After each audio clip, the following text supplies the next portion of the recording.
Welcome back to the dojo, everybody. On today's episode, we have got our Liam's Facts, our top 5 songs that remind us of summer, our fight scene, our joke of the week, and then our final thoughts. So make sure you like, subscribe, and stay tuned for the show, everybody.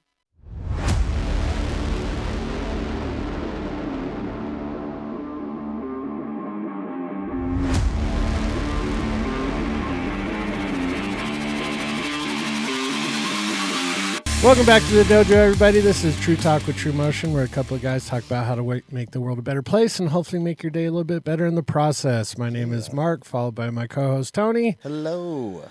All right. Yeah, it's a oddly bright day. So this is the type of temperature and day that I absolutely love. Right now. Right now. At 7 a.m. At 7 a.m. Yep. I mean, you've got bright sunshiny. You've got like freaking huge fluffy clouds in the sky. Yeah, give it 2 hours and it's going to be melting your face off. It'll melt your face off. You know, welcome to Utah. Yeah, I freaking hate it. I don't mind heat, but oh my gosh, Well, the thing that's, I don't know. I'd rather it be slightly colder. Like, I love fall time. I get that. I love fall time. Okay. Absolute favorite. Now, I'll ask you, in the fall time, and it might just be because, you know, that's just what I remember when I was a kid. But there's a time in like September, October-ish, when you wake up in the morning and it's kind of crisp outside. Yeah. There's a smell that comes with fall. Yeah. And it's that you're just dew. And it's just like, it's one of those things that like, yeah, it's the reprieve after summer, after everything's been so hot and everything else. And yeah, it's just the earth cooling off. Yeah. Or at least the Western Hemisphere. Yeah, that's true. Yeah. Northwestern Hemisphere. North, yeah, Northwestern Hemisphere. But yeah. No, I mean, it's nice. This is one thing that I do like about Utah is that we have such a swing. Yeah. From like, it'll literally be 100 degrees in the summertime here. Yeah. Like, no problem. You know, in the 90s earlier this week. Right. And then it'll swing all the way the other way to like, you know, freezing, 0, everything else. You get snow and all that stuff. Yeah, we're very, very lucky to have all 4 seasons. Yeah. And it's not just like a little bit of 4 seasons. No. Like, I think we've had spring like, what, 3 times so far this year? Yeah. Yeah. Where it's like, it gets warm, and then all of a sudden it gets cold and it's rainy. Yeah. Then it gets warm again, and then it gets cold and rainy. And now we're just in, it's going to get warm and then warmer. And then warmer. And then warmer. And then warmer. And then you just live inside. And then you don't go outside anymore. No. No, it was funny, like, because of speaking out how hot it is. On Thursday, when I showed up to the workout, I showed up early. I thought Tyler was out of town. And all of a sudden, he was there. And I was like, oh, hey, what's up, dude? He's like, yeah, I had to come back early. And I was like, okay. Yeah, he went out of town for a while. He had to come back early. And I was like, all right. And he was burning weed. So I was like, dude, if I'd have known you'd been here, I'd have brought my torch and we'd have burned weeds also. I would have burned with you. Well, it was so dry. Oh, dude, I bet everything just caught fire like a stick in a hayfield. Not only did everything catch fire, but things we didn't want to catch fire were catching fire. No. Yeah, he almost burned down headquarters. No. We were in the back, and I was like, I go, let's stay away from this area because it was a pine tree and had a bunch of dry pine needles. Yeah. Oh, dude, those are the worst. And he like started a line, and he's like, we'll just like control burn it. And I was like, okay, whatever. It's like, again, I'm in flip flops, like sweats, a t-shirt, and if you can't tell, my brand new hat that's ruined. No. Let me explain how this happened. Okay. Oh, yeah, I'm looking at it. Like there's all sorts of junk all over it. Burn holes. Buddy. Yeah. So what? So he's going, and all of a sudden he's got boots on. So like we're, and again, I'm in flip flops, so I'm kicking flames out of the way too. He's like, oh, let's get a little out of control. Let's like kick some of those things away from the tree so we don't catch a tree on fire. And I was like, yeah. So we're like kicking them away, and it starts getting bigger. And I was like, do you got a rake? And he goes, or a shovel or something? Yeah. And he goes, oh, let me go check. He's like, you stay here and like, watch the fire. And I was like, okay. I'm like, all right. All right. All of a sudden, he's gone for like 5 seconds. And the flames get higher, and then they catch the pine needles, dry pine needles in between the tree higher up, catches those, and that sucker goes up. Oh, I bet. And I'm like, oh, Lord. And I yell at Tyler. I go, we need some water now. And so I'm taking my hat and I'm trying to hit the pine needles off, and like, you know how you can damp the fire. I'm like, oh, no, not at all. No. Yeah, that tree almost went up like that. It was wild. Tyler came back with, luckily with a fire extinguisher. Right. And like, we were like seconds from the whole tree going up, I bet. Oh, it was my gosh. It was wild. And then all of a sudden, like, I look at my hat and I was like, oh, dang it. It's like, not only is it black, but there's burn holes in it. Oh, no. And I was like, oh, crap. So, needless to say, I'm wearing it until I get my other one. You gotta get your new one. Yeah, I had to order another one. So I was like, it's the second time I wore it, like second day. Yeah, and I was like, damn it.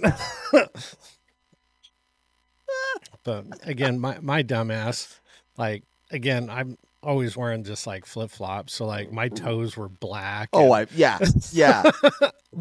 So and because pine needles have that, like, you know, pine resin and stuff like that in there, you know, and the sap and all that, it sticks to everything, and then it just gets black everywhere. Yeah. Oh yeah. Yeah. So don't get me wrong, that was fun. Great to start a fire with. Yeah. So that put a little excitement into the day. Holy crap. Yeah. I was like, wowzers. Yeah, because I love those torches that you hook to your propane tank. Yes. Those things are awesome because we have gravel in our backyard in a fire pit. And of course, no matter what you do, you still get weeds and grass. Shoots coming up. Mm-hmm. So, and they were a pain in the butt forever because you used to have to pick them. Right. Now I just take that torch and I just burn them. Yeah. It's awesome. But we're getting to the point to where it is not very safe to burn weeds. So I think burning weeds has officially come to an end for the summertime.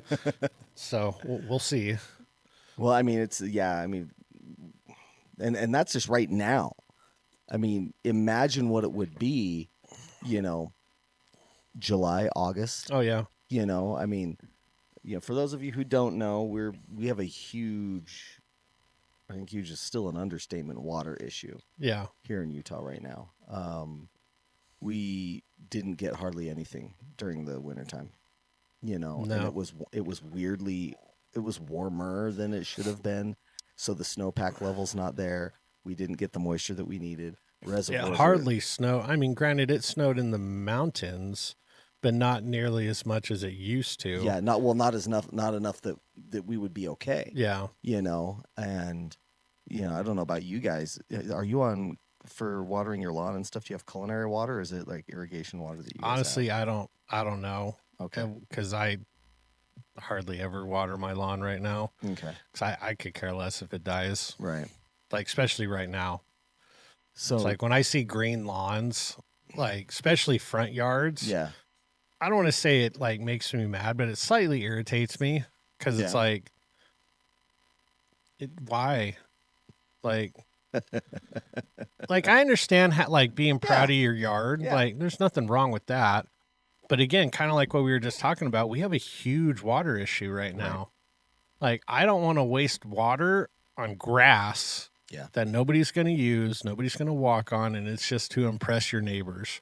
Yeah, it's an aesthetic thing. Definitely is an aesthetic thing. And I think Utah needs to either go to like what Arizona does, where it's like desert landscape in the front yard, especially. If you want to have grass in the backyard, like I'm absolutely for grass in the backyard. Right. Because, you know, if you have animals or, you know, you entertain or whatever, you need, you know, area for that. So I think I think front yards, now again, personal opinion, not like mandatory, because I don't think you should mandate crap like that.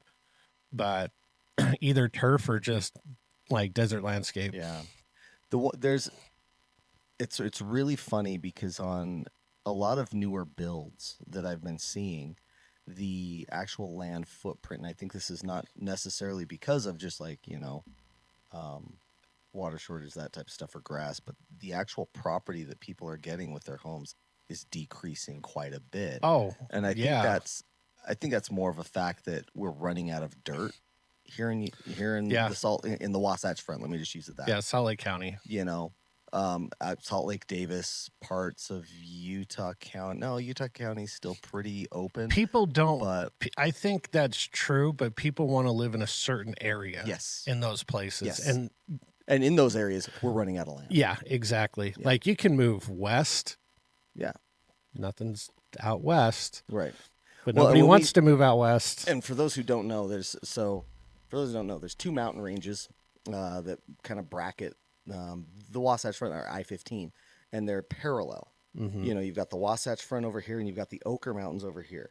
But within that gap, that's where we're running out of dirt, especially in Salt Lake County. Yeah. Everything's going up. Like you said, everything's going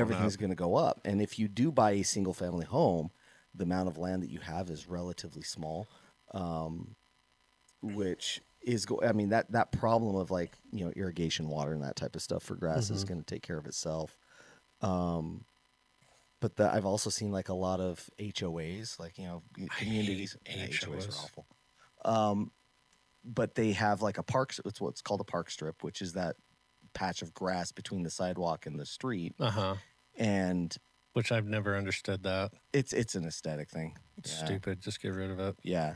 So a lot of the HOAs mandate that you have to have grass there. That's so dumb. And I should say they used to, and a lot of them are starting to change their bylaws so that the homeowners themselves, because once that person buys that property, it becomes their property. So if they want to change it, they have to go through the homeowners association, and and if it was like, like we're watering this spit of land that is between the sidewalk and the street. Well, it doesn't really matter how much water you put on it, because you're going to get the residual heat from the sun baking the street and baking the concrete, which is going to dry out that area faster than so you're just dumping water on stuff that's going to die anyway. Yeah. But a lot of places are allowing people to tear all that grass out and put rocks or something like that in there. You could do a drip irrigation system if you have trees or bushes, which is perfectly fine. Yeah. Because it reduces the water consumption by quite a bit. But I've been seeing that quite a bit with, new development and stuff like that. Even older HOAs that are like, you can rip that out. I've seen and heard so many HOA horror stories. Oh, yeah. That Shannon and I live in an older neighborhood, and we've contemplated moving, but neither one of us want to deal with HOAs, and we have no HOA in our neighborhood. No. Yeah. And I'm just like, I will deal with like our old home. Yeah. Because I do not want an HOA at all. It's funny because some HOAs are literally, it's like, I call it Hitler's boot camp for Americans. Yeah. Because it's literally that bad. Have you seen the Bad Lawn Dad on Instagram? I think that's his name on Instagram. No. He's this guy. He's basically started this like social media persona where he talks about his HOA president and how now he's running for HOA president to get her out and all the garbage he has to deal with. He calls her like Osama Lawn Biden or something like that. Yeah. And like the amount of like crap she's like advocating for is ridiculous. Like limiting how many packages can be delivered to your house. Yeah. Or like you are only allowed to have 3 Amazon deliveries a week. Right. Only 2 DoorDash deliveries a week, so they can limit the amount of traffic in the neighborhood. No parking on the street unless you have a permit, and you have to apply for a permit 48 hours in advance. Okay. Yeah. So if you have somebody surprise come over, you can apply for an advance permit that will take 24 to 48 hours to approve. And you can appeal your fines, right? But it takes 1 to 2 months to have your fine appealed. But if you don't pay your fine within a month, your fine gets doubled. Right. And you're just like, people actually have to do this? Yeah, This is wild. There are HOAs out there. You remember Andy from ABC? Yes. So he and I were talking one day, and they were going to paint their door, the front door, and he had to get authorization from his HOA to change the color of his front door. And I'm like, "Are you joking?" He says, "Oh no." He says, "We had to I had to get written statements from 3 or 4 of my neighbors to go ahead and say yeah, I really like that color. I think it's going to be a really good addition to it." And before he even got to that point. And I'm that's like, so dude, stupid. This is my. There are some things that with HOAs that I'm like, that makes sense. So the HOA that I used to be a part of, it was to call it a very lax HOA, I think is an understatement. The HOA was basically there to gather funds for the small area of community property that was a part of that HOA to do maintenance, like mow the lawn and clear the snow. That was it. And so our HOA fees every year was $50 a year, which you're like, all right, cool. And they're just like, that I can understand, but at the same time, it's like, what community property is it?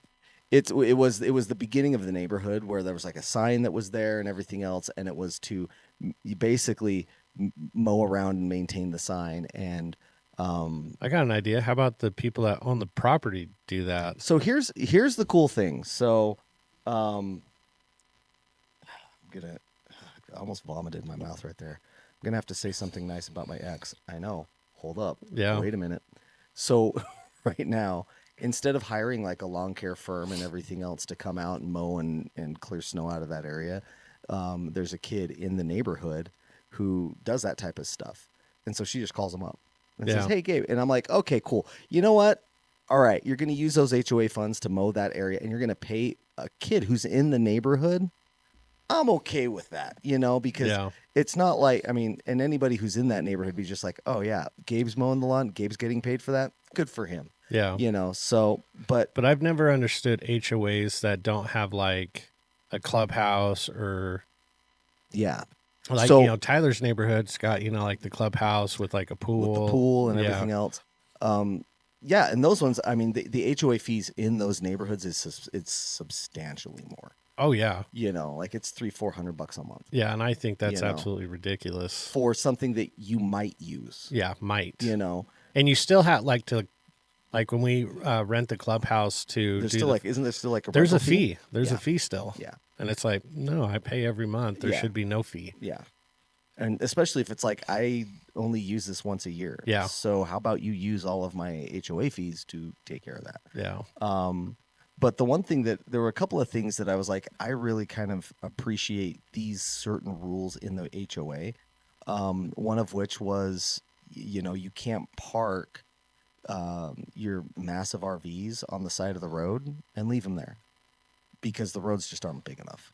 Once you start, I think that's something that should, because I kind of agree, but at the same time, it's that's something should just be talked about civilly.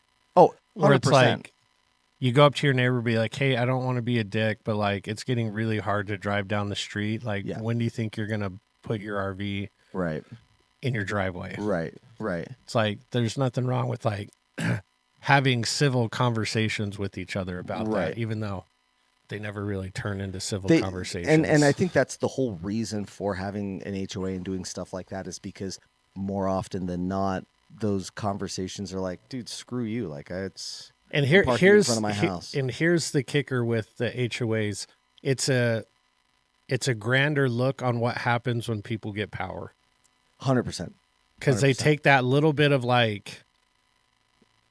authority, and they stretch that to the max, and they are the gods of the neighborhood. It's if you want anything done, you have to go through me, and it's no, that's not what this is about. I just look at it as if you have to pay an HOA fee and get approval to do things to your home. Do you even own your home? Right. Doesn't sound like it. Well, that whole entire thing of owning your home, it's really the fact that you got to pay property tax on it says that you don't own your home. You don't. which is dumb.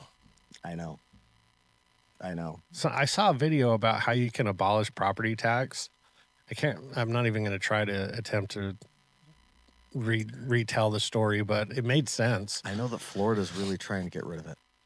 And if they do, hopefully that's just like a chain reaction for everywhere else. Yeah. Speaking of like the South, like, okay, so we know obviously you're in the appraisal network, so you know the home values of Salt Lake. Yep, unfortunately. They are ridiculous. Yeah, it's bad.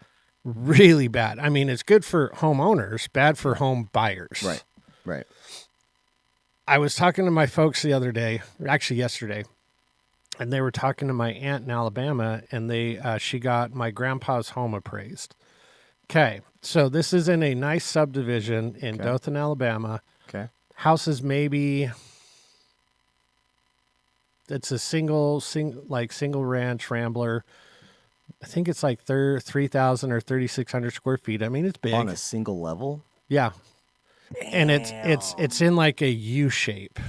Yeah. Okay. Yeah. Okay. Yeah. And then there's a patio. Like a patio courtyard area. Yep. He's got a 2-car attached garage and then a 1-car detached garage with a pool sitting on, I would dare say.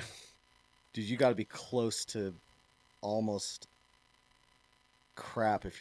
I'm thinking close to a half acre. I was thinking a half acre. To have all that on there. Now, I am not positive on the square footage. It feels like 3,600. It could be. Okay. I just know that it feels big. Yeah. Okay. Yeah. How much do you think that would run? Oh, here in Utah? Yeah, here in Utah. Dude, here in Utah, that especially being on one level. Yeah, no again, basement. Just spitballing. Yeah, just spitballing. Dude, you're easily 1.2. Okay.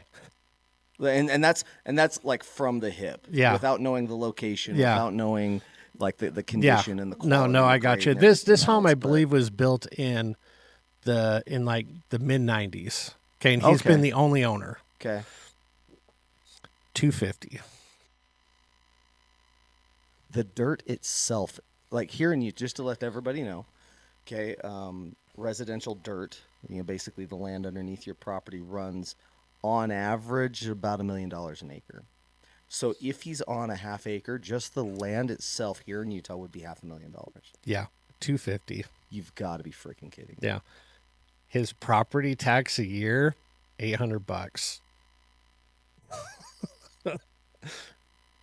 Isn't that wild? Hold up. I'm going to do math. That sounds about right. That's like absolutely insane. Tax sounds about right. Yeah. Because about 6 years ago, 5-6 years ago, when we went to go see him, Shannon was all like, God, I wonder how much this home is. So we just looked it up on Zillow, and it was $290. And I was like, holy cow. Wow, their property taxes are super low. Yeah. So just to kind of, again, we're going to dip our toes into residential land here, appraisal land. Here in Utah, the average property tax rate is 1%. Mm-hmm. And so if you live in that residence and it's your primary residence, you get what's called the residential exemption, which drops the, we look at it by way of the value of the home by 45%. So you pay 55% of the value of the home for taxes. So on $1 million home, you're paying 55% of that at 1%, which would be $5,500, right? Okay. Their property tax there is 5.8%. So it's still even lower than what we are here. And don't get me wrong, like I'm not begrudging the amount of property tax we pay compared to the rest of the nation. Yeah. Like still here in Utah, we are ridiculously low. Yeah. The problem that we have now that would be really difficult to solve without increasing taxes everywhere else is finding where that revenue is going to come from. Yeah. And that's, and here's the thing, we do a thing that's called a detailed review of neighborhoods. And we do that once every 5 years where we basically go through, check homes visually. I'm working on a neighborhood right now about that. Making sure that all of the items that are on the property, are in our system and everything else so that we can get a true and fair, accurate value of the property.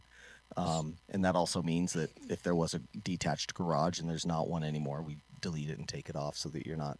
So it is an accurate value of what it is. As we go through that, you go through that detailed review, and it's generally because of values and stuff like that, it'll slowly, go up in price. Oh yeah, our property taxes increased a lot. And you start to see like, okay, well, this is where all this money's going to come from. Well, like a lot of our, like the number one line item on your property taxes is the school bonds and everything else. Like, okay, well, if we don't get money from property taxes, how are we going to fund the schools? Because money's got to come from somewhere. Like, I had a great conversation with my brother.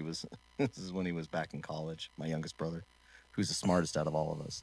He was saying that he was in a lecture with a guy who studied basically healthcare, health insurance, that type of stuff.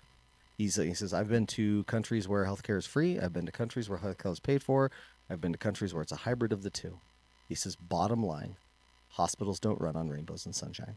No. And that's the same thing. Bottom line, everything you pay for here doesn't run on rainbow, or like everything that you use here doesn't run on rainbows and sunshine. So when I'm driving through these neighborhoods, checking the homes and everything else, people will come out and be like, well, who are you? What are you doing? You're driving really slow through this neighborhood. It's kind of creepy. And I tell them who I'm with. Like, yeah, I'm with the, I'm with the Gestapo, baby. Get out of my way. Yeah, it's like, well, I'm with the assessor's office. I'm going through doing a review of the neighborhood. Oh, you're the reason why our taxes go up. And I just look at them and I'm like, that's not us. That's you. Here, the honest to God's truth is like, I don't mind paying certain amount of money for taxes if I got an itemized statement on where my tax dollars are actually being spent. I would have zero problem. Be like, hey, like, let's just for math purposes, let's say you pay $1,000 in property tax. Right. Okay. And you get a statement where you're like, hey, out of that $1,000, $500 went to the schools. You're like, fantastic. Then another $100 goes to this. Another $100 goes to that. Goes to Unified Fire, Unified Police. Exactly. Blah, blah, blah. And it gives me a breakdown of where that money actually went to. And like you see it in effect. Yeah. I would have zero issue paying taxes if I had a breakdown of that type of scenario. And that, you know what I mean? That is, and again, but yeah, the government, state, federal level is the only organization where you don't have to provide like actual written. Yeah. Yep. Well, see that, and that's what I was going to say, like your local counties and stuff like that. I know for Salt Lake County and Davis County, because it's a law. That's what we call truth in taxation, where how we figure out what your property tax level is, it's done backwards. So they don't just look at, all the homes and say, great, feels like 1% today. We're going to charge everybody 1%. So what they do is they look at the budget. They're like, okay, so this is what people voted on. This is what people want. This is what the budget's going to be for those items. Okay, great. What's our property values at right now? And how are we going, like what amount do we need to charge so that we can just fund the budget? And there was a big shift post-COVID because commercial office space tanked hard. Yeah. And commercial now, or commercial like office buildings. Right. Medium, like small, the retail commercial side is still not doing well.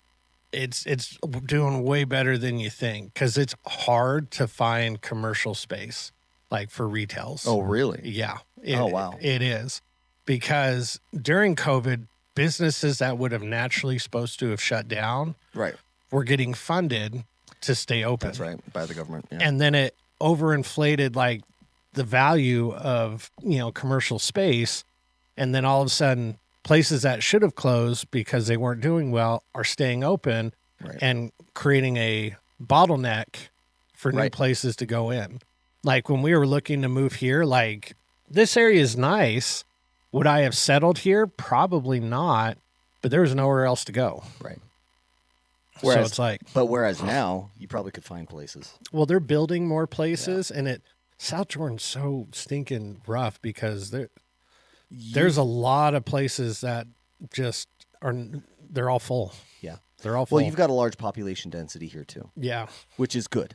Well, I mean, so that means you've got a lot of foot traffic and everything else. Yeah. But the problem that we had with a lot of our residential taxpayers in Salt Lake County was because of the giant fall and drop off of office space and commercial use and everything else. So commercial doesn't get an exemption at all. They pay flat. I mean, it's like your building's worth $10 million. You're paying 1% of that. Yep. Straight up. I don't care. You know, you got a $100 million building. Great. 1%. Well, when those buildings, you know, were full and not fully operating, they're like, yeah, I mean, that's what our value's at, whatever. But now they can come back and say, all right, well, our leases have dropped by 60%. In commercial, we basically use it on a lease rent type of approach. Yeah, because building owners never pay the property tax. It's the tenants. It's the tenants and stuff like that. Oh, God, that drives me nuts. And so their values like just tanked. Mm-hmm. And unfortunately, the budget doesn't move. Yeah. And so who has to pick up the slack of that are all of the residential people. And so there was a shift, and a lot of people got upset about that. And it's just like, that's kind of, but going back to like, you know, being able to see exactly what goes on every single year, you're given and it's itemized down to like, I think the lowest one that I ever saw that was itemized on there was like up in Davis County, they do mosquito abatement because they do have a lot of protected wetlands and residential areas and stuff like that. And it's closer to, you know, swampland, stuff like that. And it's like, it's $15. Yeah. For like the year for that one for your on your property tax. So it goes from like, you know, if you're paying like, you know, $2,400 a year in property taxes, like 900 of it is schools, and then it breaks down everything else. Like the lowest is like, yeah, like $15. But it's all but you're right, where it's all broken down. So like if you have a problem, you can be like, yeah, like what are we paying for this for? Yeah. Great. And then on there is a, you know, like this is when we have a meeting where you can come and I think that should be across the board with any sort of state or federally run entity. 100%. Because it's one thing to be like, hey, it's going here. And it's like, okay, now what's it doing when it gets there? Mm-hmm. Yeah. You know, like, and again, I'm not opposed to like people making lots of money and stuff like that. But like, man, without going too much on a tangent, because we got to move on. Speaking of schools, like if let's say 90% of your property tax goes to schools, it's like, okay, then why are schools doing so poorly? Like, why are performances of schools doing so poorly? It's because the teachers aren't getting paid well, but the administrator is getting paid very well. Right. Now, does that mean that I don't think administrators should get paid well?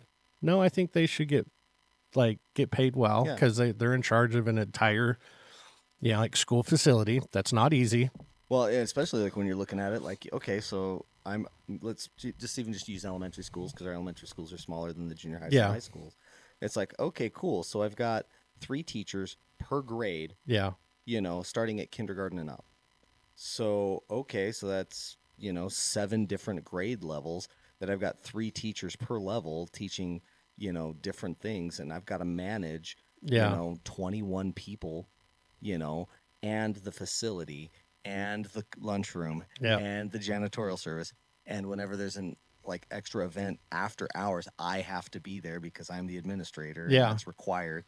And if there's a practice, I have to be there, or somebody in, you know, and you start to like add that up. You're like, okay, yeah, like how much would a manager or somebody who's like operating just a business, like a full standalone brick and mortar business, how much would they make? You know, being in charge of, you know, not only the teachers, but, you know, 600-700 kids that are going to be there every single day for, you know, 9 months out of the year. And I completely agree with that statement. But also on the flip side, when managers don't produce, they get replaced. Yeah. Administrators don't get replaced. They move to a new school by choosing. Yeah. You know what I mean? Well, so it's like, I agree. Like, I'm not saying administrators should not get paid well, but it seems like it's such a bottleneck, especially on the district level. Yes. To where it's like they are not going into schools, they are not in classrooms, and they're making decisions that will affect schools and classrooms and all that stuff. Well, even to go, a little bit deeper in that. So my fiance, future wife, as she now is calling herself, future wife. She's cute. Anyway, so she teaches what's called there's a deep program, and deep program you have to test into it. It's more for advanced placement, people who are super smart and who are ahead and that type of stuff. So she started teaching the 4th grade deep program at her elementary school. Okay. She started that program, was like building her own curriculum and everything else. And about 2 to 3 months in, still did not have all of the materials needed that they were requiring the class to have.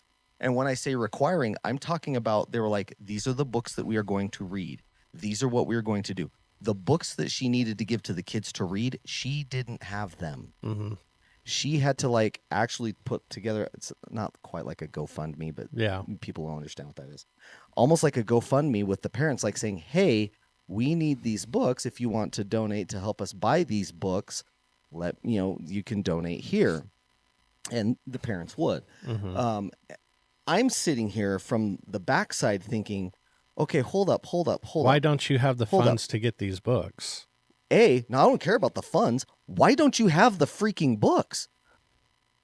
Like the district is like that. This is how we're going to teach it. And this is what we're going to teach. It's like, okay, give me the books. Yeah, that's what I think I mean. It's like if this is a program you're implementing, why don't I have the tools and material to implement this? So don't implement this program if you're not prepared to go follow through with this program. Yeah, I agree. Yeah. And it's one of those things that I just look at and I'm like, and to agree with you, that certain certain administrators, and when we say administration, we're talking about the administration above the principals. Yeah, I'm talking district level. We're talking where the district whatever has 2 assistants and then this and that, and they're making like $600,000 a year. Right. It's like I think you could make 4 and spend that $200,000 somewhere else. Yeah, I mean, there's a lot of books you can buy for $200,000. Yeah, I mean, there are some principals and they're principals of high schools that they do make a good amount of money. Yeah. However, because the standard needs to be high. Well, it's not necessarily like the standard needs to be high. Like Cammie was telling me, she was like, yeah, this is how much principals at high schools make. And I was like, holy, are you joking? And she says, let me tell you why they make that much. And I'm like, okay. She's like, so they get paid a salary. They have to be there every single day throughout the whole entire year. They don't get summers off or anything else. I was like, okay, that's okay. Now we're talking they're there for a full year. So they have they have a real job. When I say real job, that's not a fair statement to educators. No. I'm not taking a shot at educators, but it's like the rest of the world does not get summers off. Right. So let's just call it a regular job. Yeah. Sorry, not a real job. Yeah. Because they're there all year. I was like, okay, cool. All right. And she says, for every single event, they have to be there. And that's extra hours. And I was like, okay. She's like, there will be days that you're there for 12 to 14 hours a day. And I was like, oh, okay, hold up. Now we're talking something completely different at this point. So it's not just I'm here from 9 to 5 and I go home and I'm, it's like, no, you're there from 6:30 in the morning and you don't leave until 9 o'clock at night.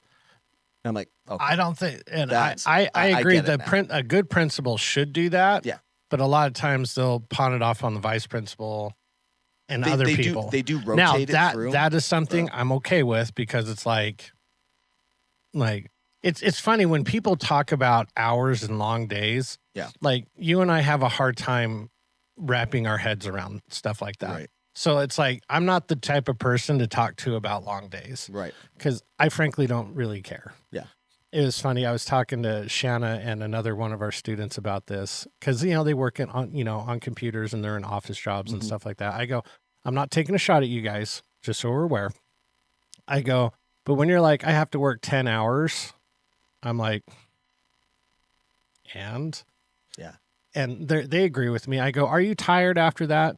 yeah, you're mentally worn out. I get it. Your eyes probably hurt from staring at a screen. I'm not saying that it's not difficult. Plus, you have to really focus so you don't make mistakes. Right. I get that. I go, but it's not like you're outside digging a ditch for 10 hours. Right. It's like, yeah, you can go home. You can walk around. Like, working at a desk for 10 to 12 hours is not hard work. Is it long? I do it. Yeah. Is it long? Yeah, sure, it's long. But it's not that bad. You can do that. Yeah. Like every day if you wanted to. Yeah, 100%. So, and it's like with us, when we were routine, like when people were like, oh, God, I got to do something on Saturday. I'm like, and? Yeah. It's like, I don't really want to hear it. I don't care. And I wouldn't trade it for anything. Oh, yeah. So. No, yeah. Well, there's a little delve into property tax and working and all that other jazz. All started with like fires. And I know. Yeah, and houses. But let's move on with the show and get to our Liam's facts. All right, last week's question was for our graduates. What is the powerhouse of a cell? It is, ladies and gentlemen, Monster. Yes, exactly. It's the Lando Norris flavor. Yes. Brought to you by Monster. Brought to you by Monster. Unfortunately, it's not true. Not but true. I would love to think that, be like, this is the powerhouse of the cell. Actually, you know what's funny thing? Like I was at the grocery store with my sister, and she was looking for her name on a Coke bottle, and I said, "You're looking in the wrong section." Yeah. She didn't laugh. Anyway. The answer is the mitochondria. It is the mitochondria is the powerhouse of the cell. Yes. Creating all that ATP and everything else that we all need. That apatapate.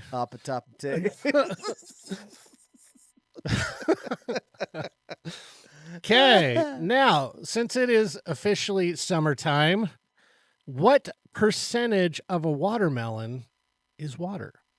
Oh. So. That's a good one. Yeah. So that's a good this one. week's question is about what percentage of a watermelon is water? Leave your answer in the comments down below or email us at TruTalk Tuesdays.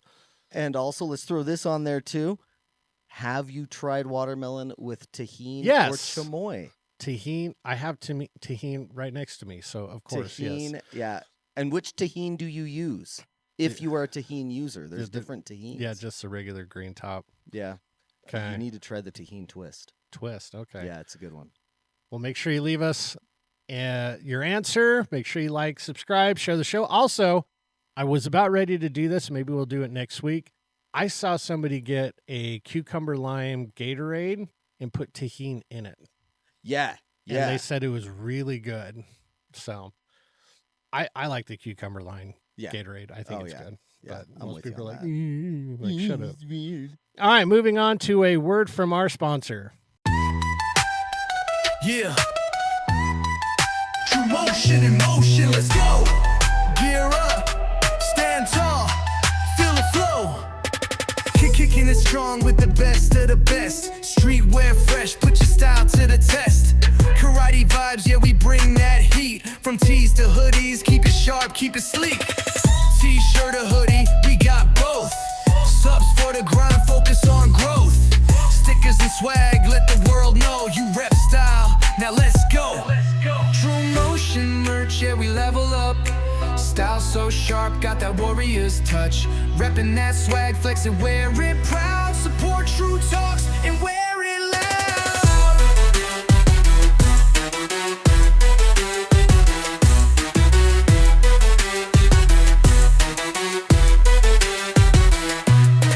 Discipline, power, the heart of the fight. Your fit's gotta match your unstoppable might.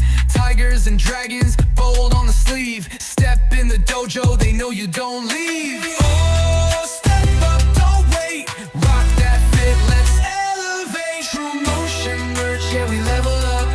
Style so sharp, got that warrior's touch. Rocking that drip, yeah, you own the crowd. Support TruTalks and wear it loud. Yeah, we reppin' strong, no fear, no doubt. TruMotion merch shop is what it's all about.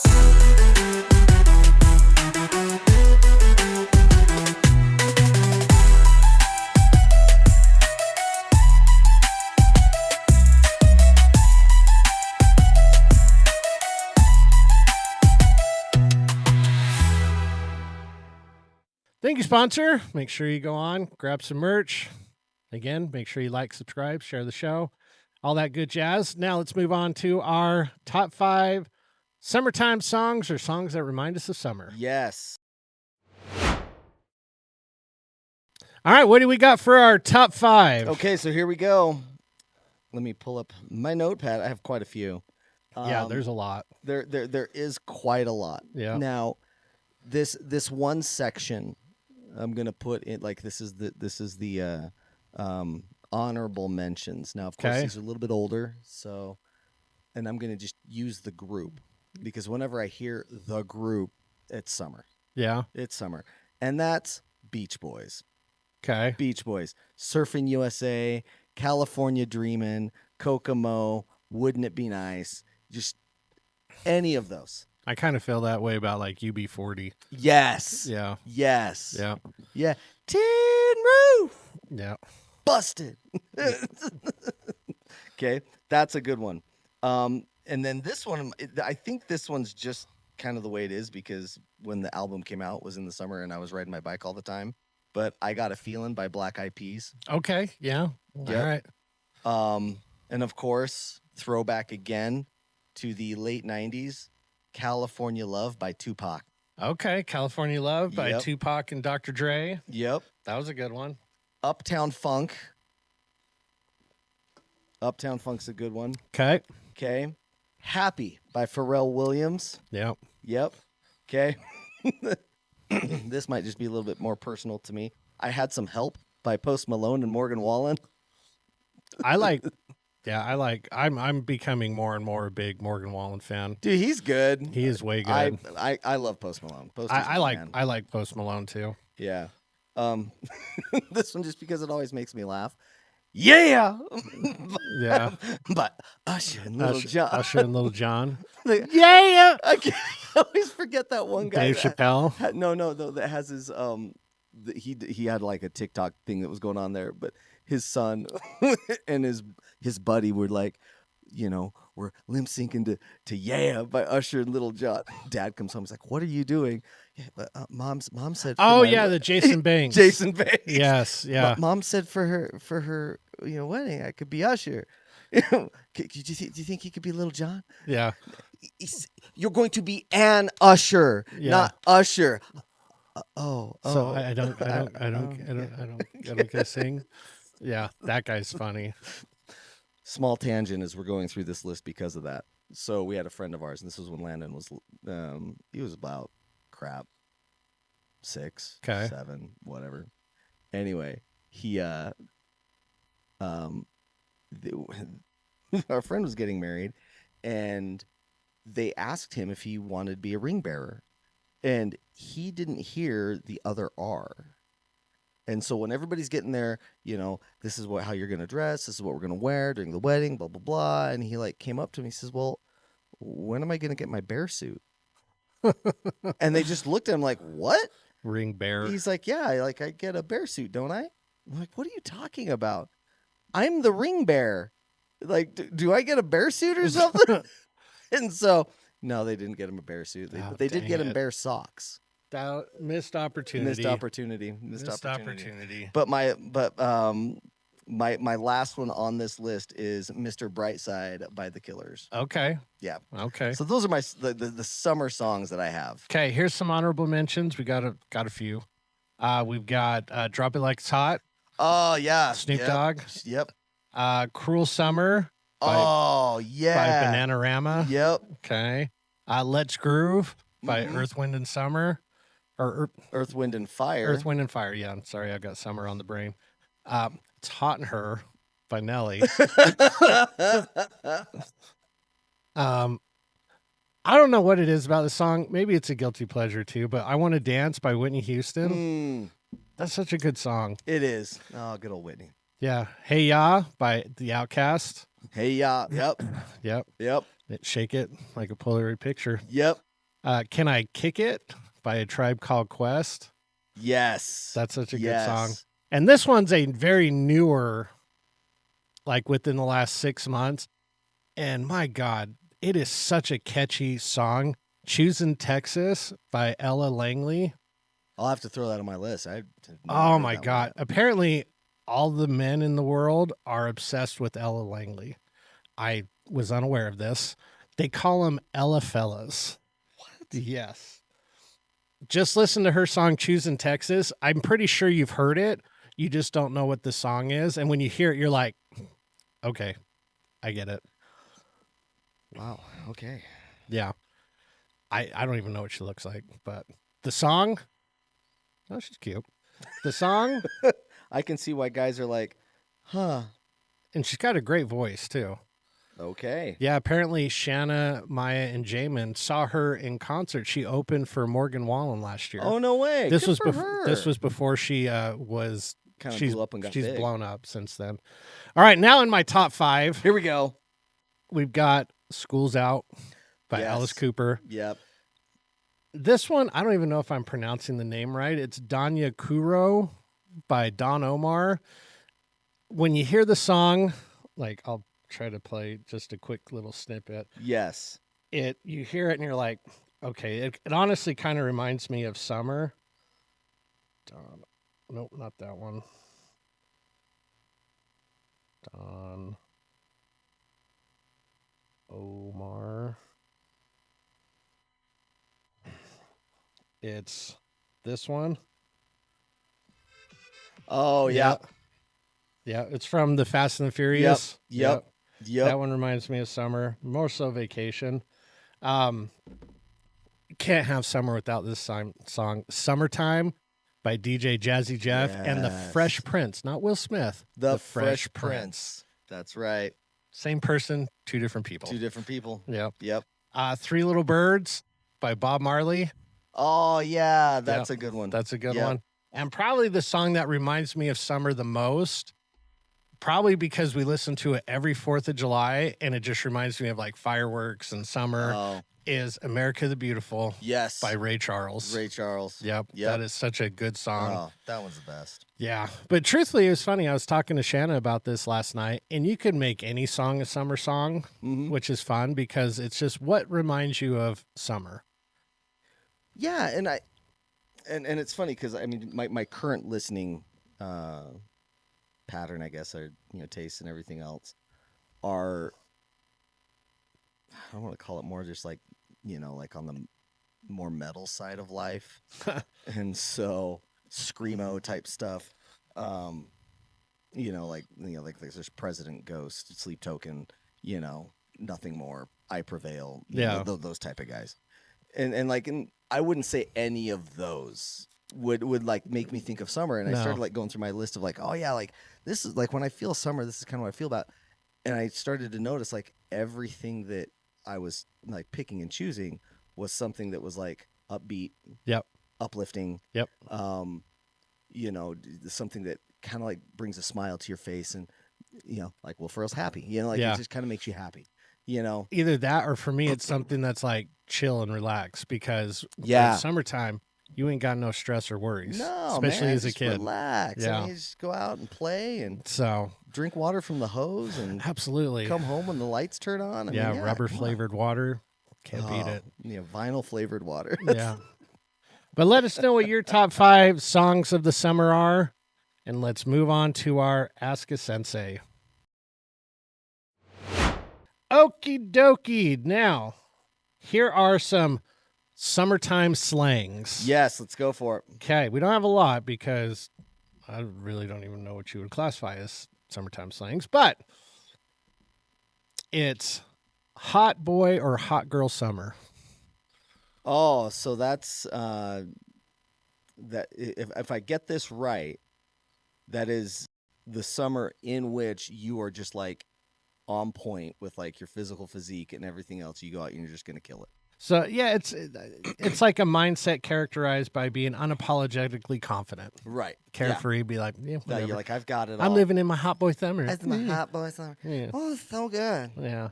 All right, summer fling. It's generally a short 1 month, 2 month relationship that you're just gonna go and whatever, and then school starts and you're like, I'll see ya. Yep. Peace out.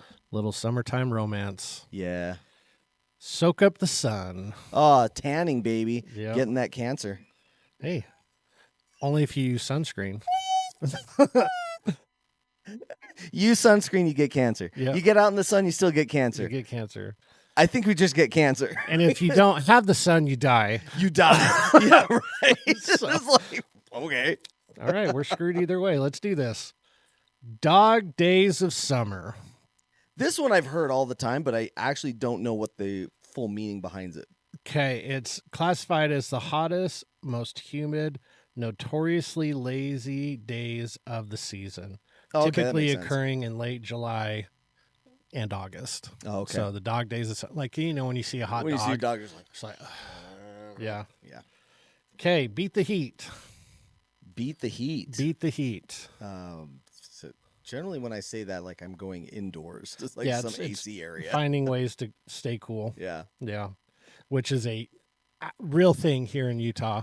Now, and Utah's not even the worst in terms of heat. Oh, no, it's not. So it's funny because like 90s, like late, like high 80s, 90s, like even high 90s, like people can tolerate here.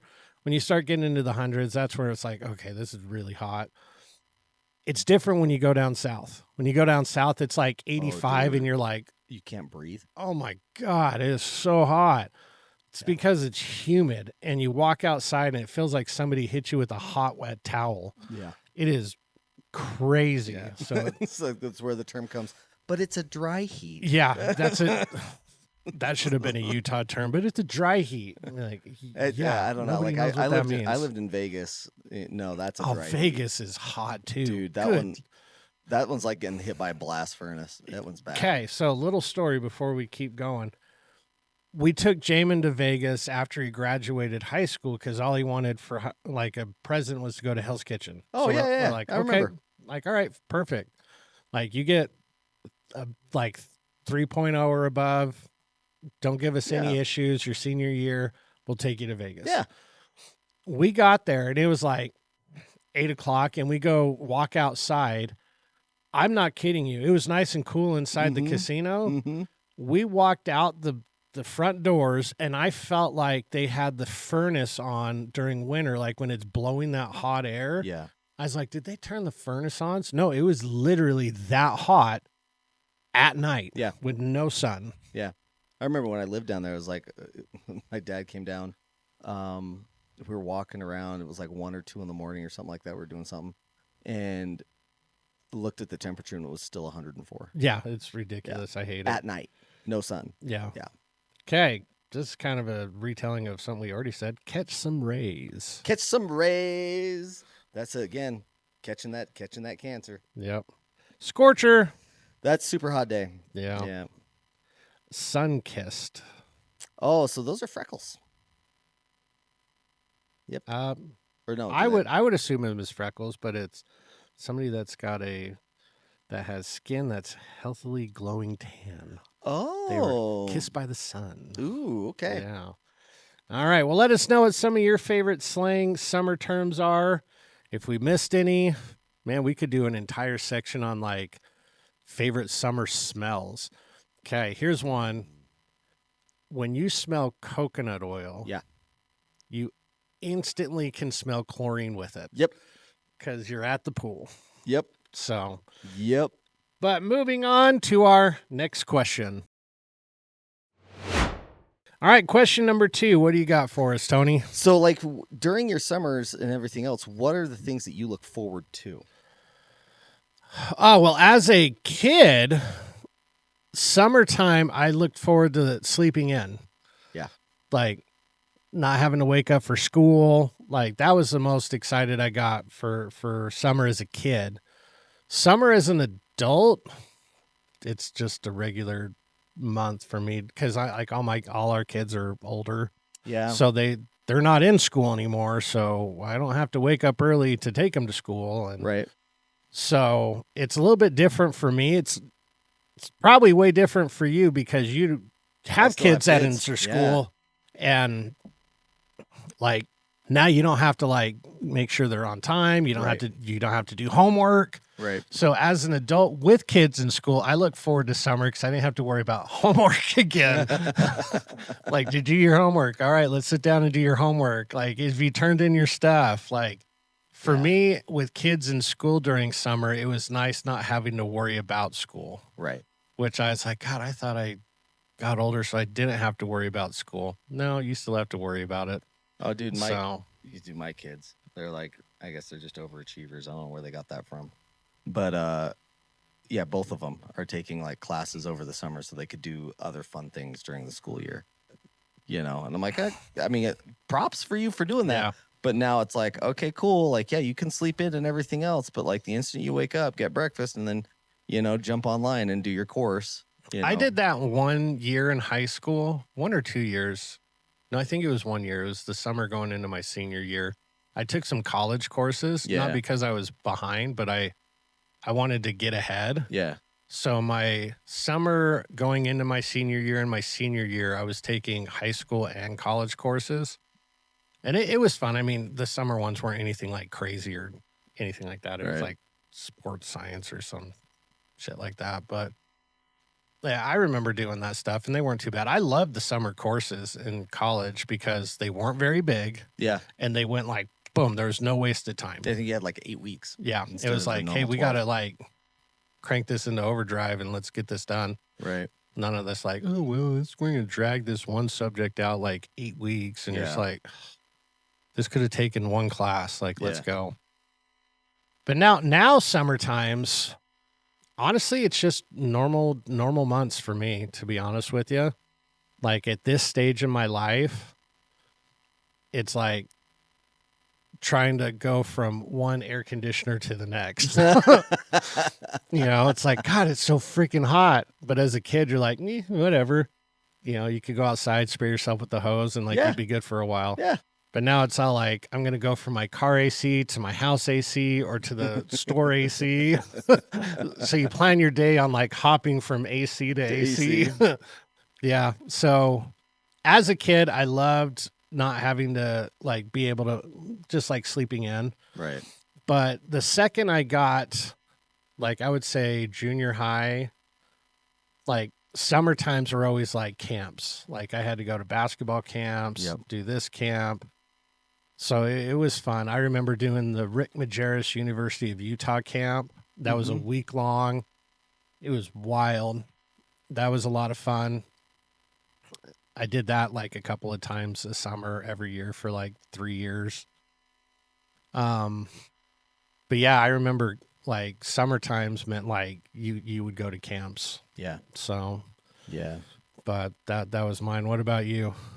So I mean, this generally for summers, when I was running my studio, it was like kind of the same thing. Yeah. You know, and it was,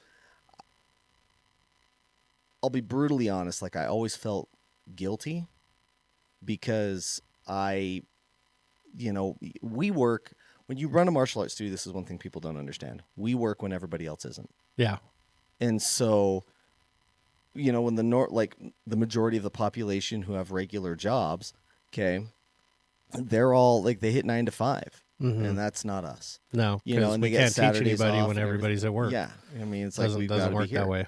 And so I always felt guilty, you know, of like, you know, always working during the summertime when my kids were just at home and stuff like that. But what I would do when they were little, and I was running my studio, is that we would hit Lagoon at like 10.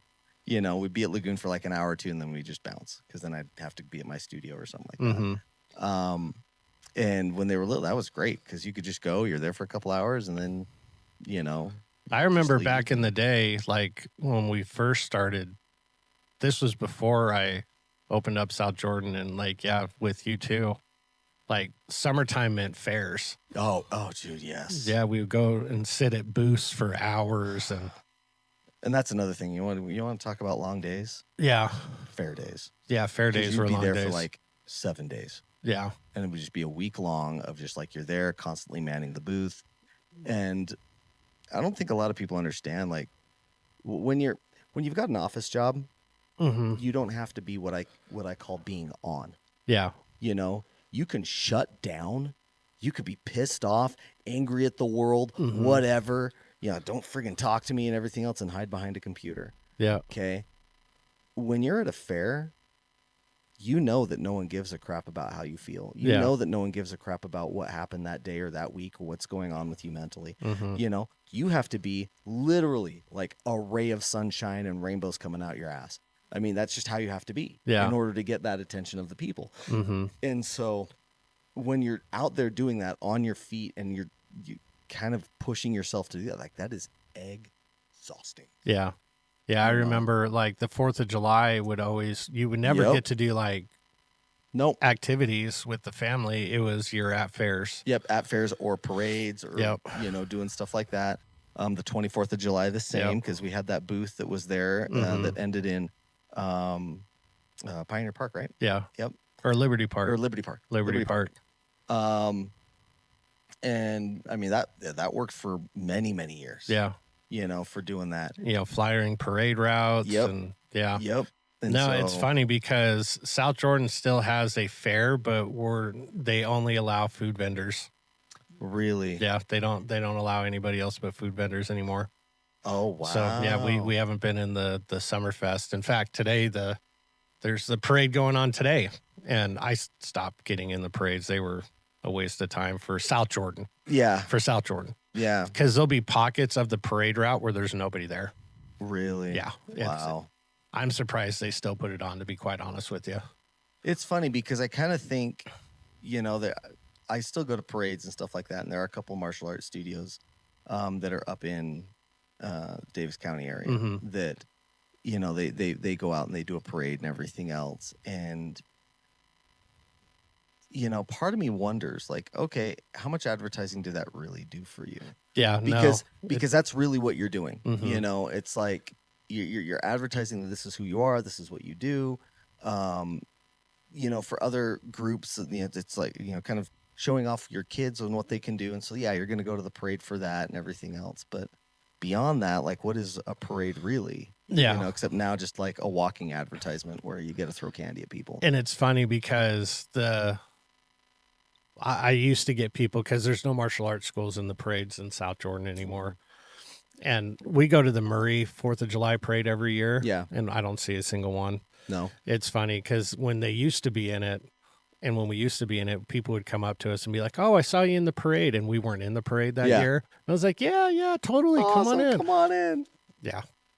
So, yeah, I remember that. That was summertime also for sure. Yeah. So, but what was your summers like? Let us know, and then let's move on.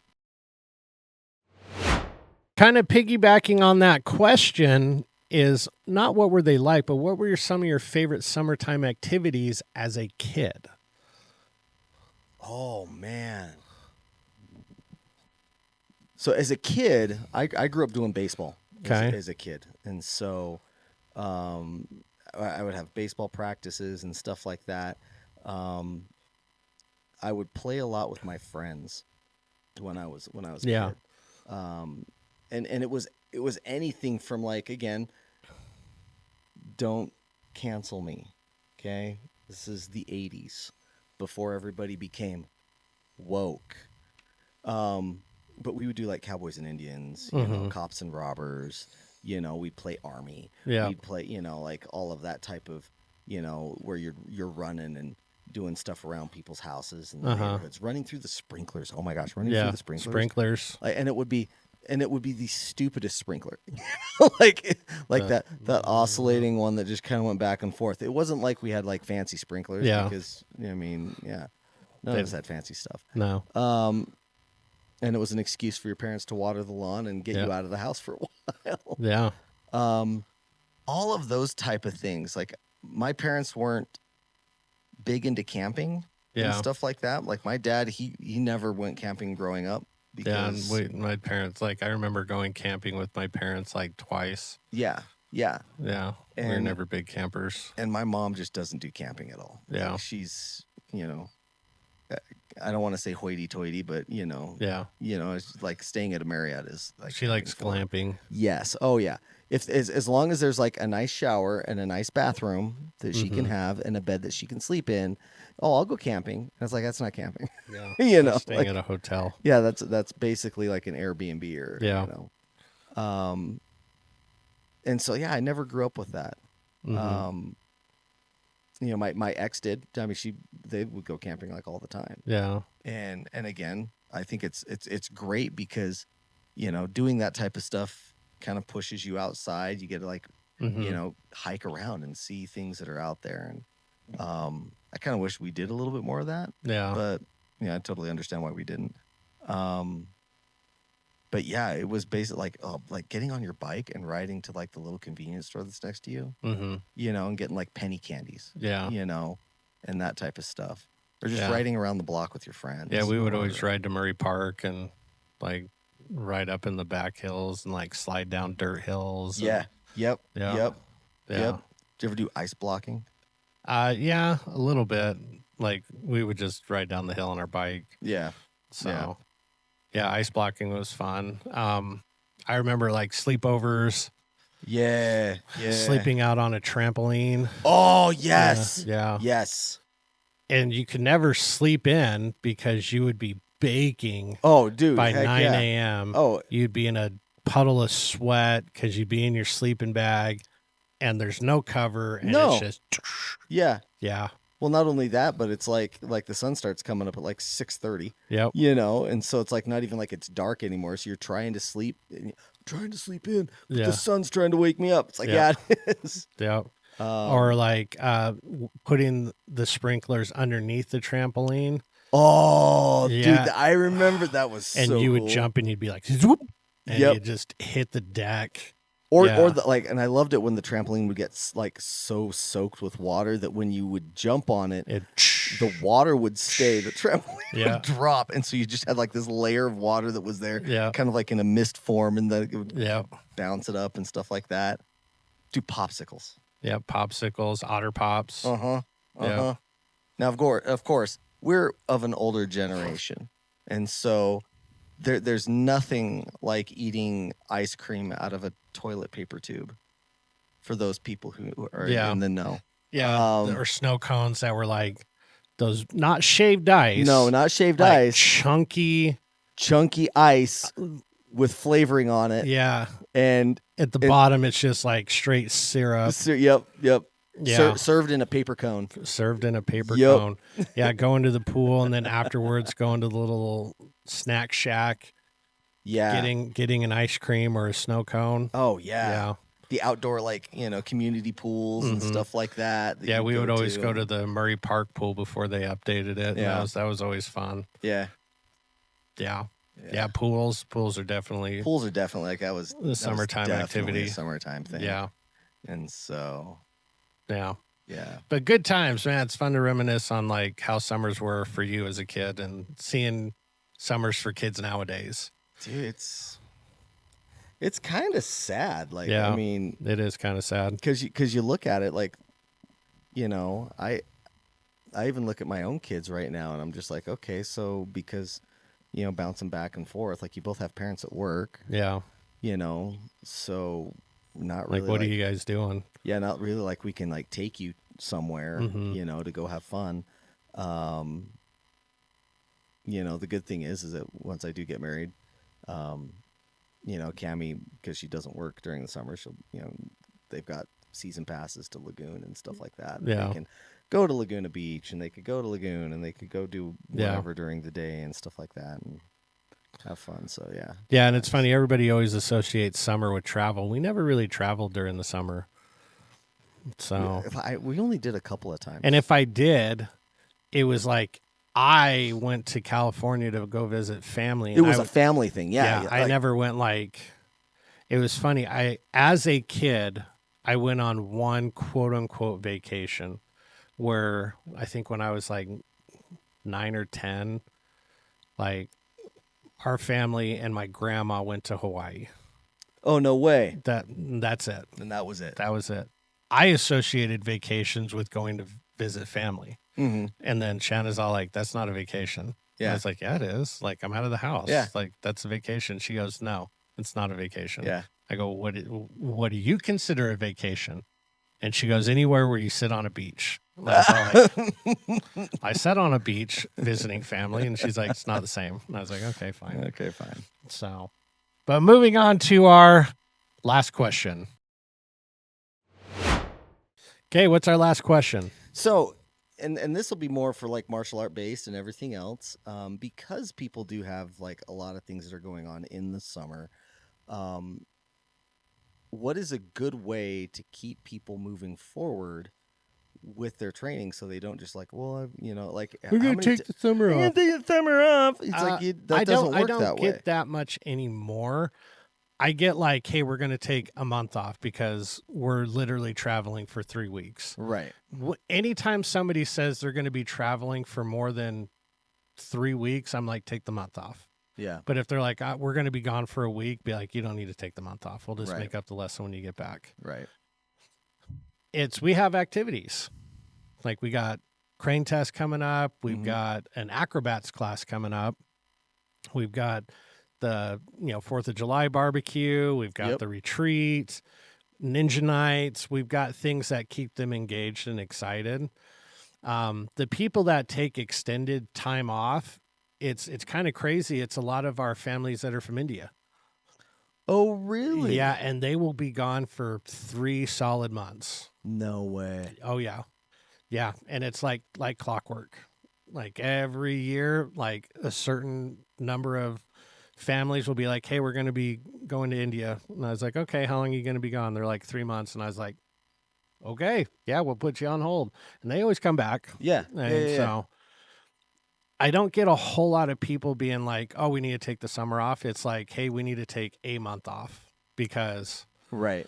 I think it's becoming less and less of a thing because parents, kind of like what you were talking about, they're still working and they want something for their kids to do. Yeah. So they're like, hey, we're going to keep them in class because they're driving me nuts at home. Yeah. Because they're not going out and doing like kid stuff. Because one, either the parents won't let them because we have a lot of information about how bad things are. Yeah. So, I mean, again, remember when we were kids, like you just had to be home by night. Yeah. We had no cell phone, no tracker app on us. It was, hey, call us when you get to your friend's house. Well, and here's the crazy thing. This is the crazy thing. And they had no idea where we were. Not only did they not have any idea where we were, but I believe, if I remember the stats right, that the kidnapping rate during the 80s was like far higher. Oh, yeah. Like it was a normal thing. Like, yeah. There were commercials. Like you would go to school, like where do you think Stranger Danger came from? Yeah. The 80s and 70s. Not only that, but like milk cartons, they had an ad. Faces on the back that missing child. Yeah. No, that kid's dead in a ditch somewhere. Yeah, truthfully, it's like now we have so much information. You pull up like, certain people on a certain list, offenders, and all of a sudden you look around your house and there's like 8 of them, and you're like, you're not leaving the bedroom of our own home unless I'm with you. Right. And it's like, yeah, I get it. But like, I turned out okay. It's like, a little danger never, well, I mean, it does hurt people, but it's just character building, right? Why won't anybody kidnap me? And am I not like wanted enough? No, you're annoying as hell. Leave me alone. Exactly. That's what I tell like Shanna and Maya. Be like, they're like, what would you do if someone kidnapped us? Be like, just wait, because they'd give you back. Be like, oh my God, just take them. Be like, all right, come on back in. It's like that one meme where they have, I can't remember, Wiggins. Ralph Wiggins. Someone kidnaps Ralph Wiggins, and they have like him being thrown through the window back in his own home. And it's like after 3 hours of me like talking about Tesla. And I'm like, that'd be me. Yeah. That'd be me. Like, just shut up. Leave me alone. Like, go away. Or you see people getting kidnapped and they're just running around you and they're like, why isn't anybody taking me? What's wrong with me? Be like, you're annoying. Yeah. No, it's a different era, that's for sure. Because I was thinking about this, and I was like, God, I don't know how my mom didn't have like mom and dad, more so my mom didn't have like a heart attack or like have like stress induced like health issues, because I remember one time she took us to Murray Park to go swimming. Yeah. She's like, okay, she dropped us off. It's like, I'll be back in a couple hours. I'm like, okay, we're just like stay in the pool. Me and a friend, we got out and we thought it was time to get picked up. So we kind of waited out in front of this, the swimming pool. Apparently we went out an hour early. So we're just sitting there and I was like, I guess my mom forgot about us. I go, let's just walk home. Now, to put this in perspective, like From Murray Park, is it the same house that your parents live in right now? yeah, it's it's 2 miles. Good foot. Yeah, it's a good hoof. It's about 2 miles, and we walked down State Street like for 2 miles, and then got home and we're sitting there. Like my mom's not there because obviously She went back to the pool. She went back to the pool to get us. Probably drove past us, and we were sitting there, and then I was like, hey, I'm getting hungry. Let's make some food. So we made some ramen. Right. And then my mom gets home. I'm like, hey, Mom, I made some ramen. And I'm like, just like, and she's freaking out, being like, where have you been? Blah, blah, blah. I was like, we walked home. Like, what's the big deal? But they were like searching all over the place. Like, they were about ready to call the cops. Yeah. And it's like, now we don't have that. We can just pull out our phone and be like, where is that little bastard? Yeah. Oh, they're just 2 feet down the road. Be like, oh, there he is. And it's like... I think that there was a lot more, and it's funny because I remember talking to my mom about this, especially like about schooling and stuff like that. But I think there was a lot more faith in the systems that were established with people back then than there are today. Well, because again, we have information, we have stories about all these horrible things those people have done. Right.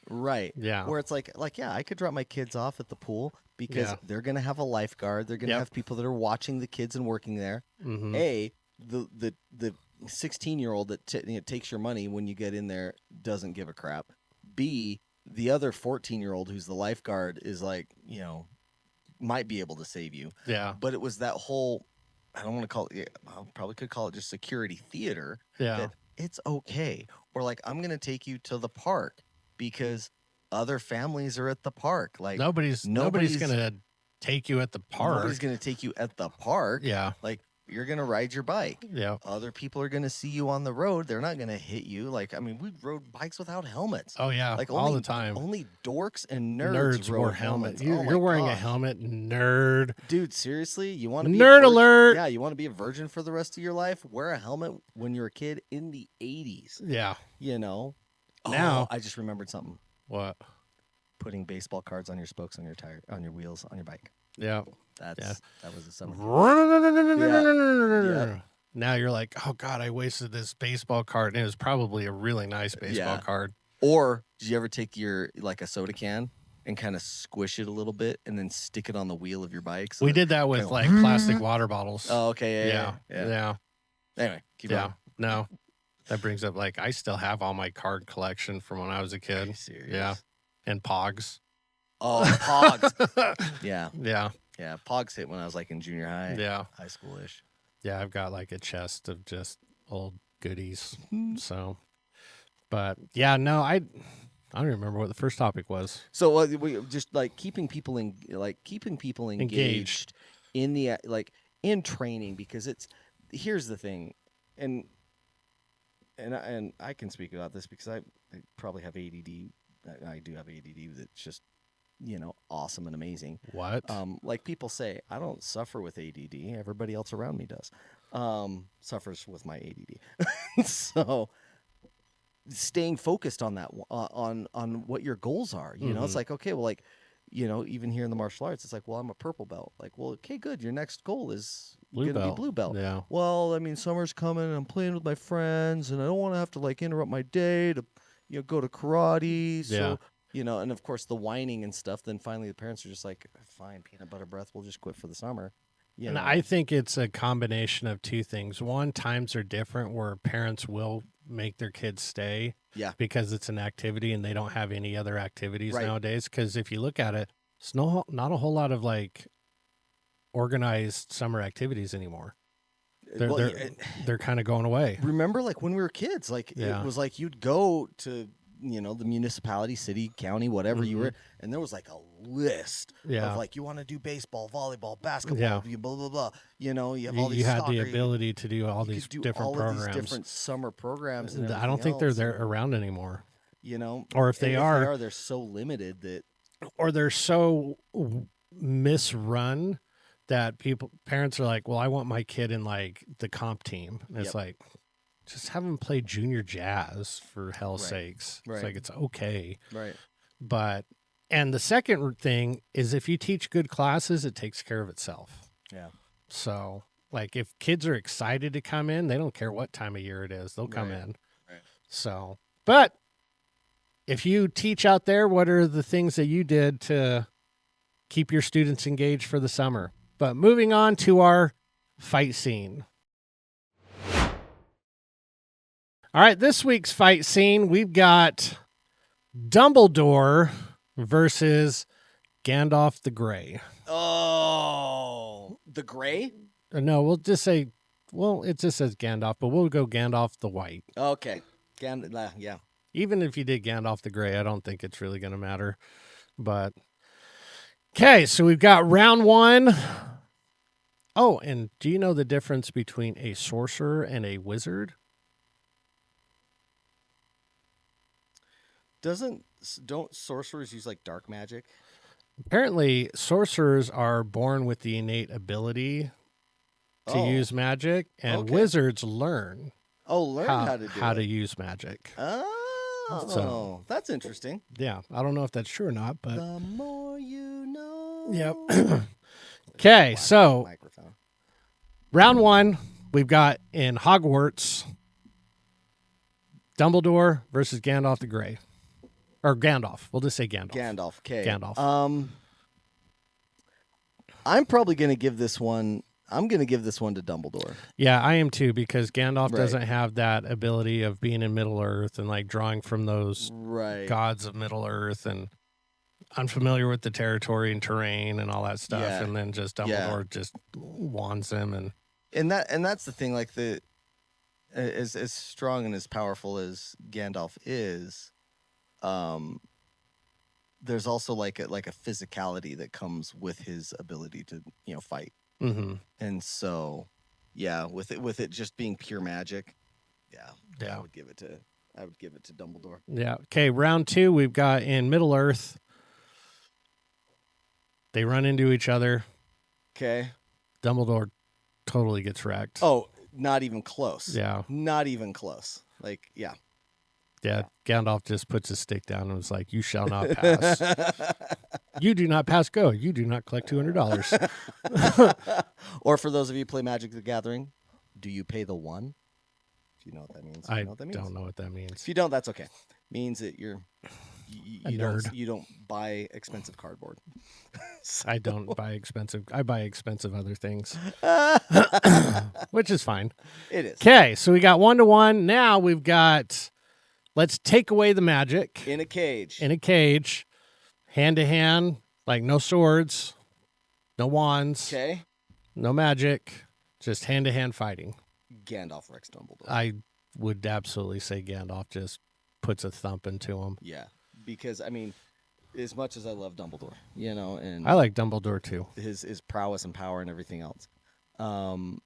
Gandalf has been in, countless fights and skirmishes. Not just like like straight up wars. Yeah. I want to keep on wanting to say War of the Seven Kingdoms, but that's not it. That's something else. Game of Thrones. It's Game of Thrones.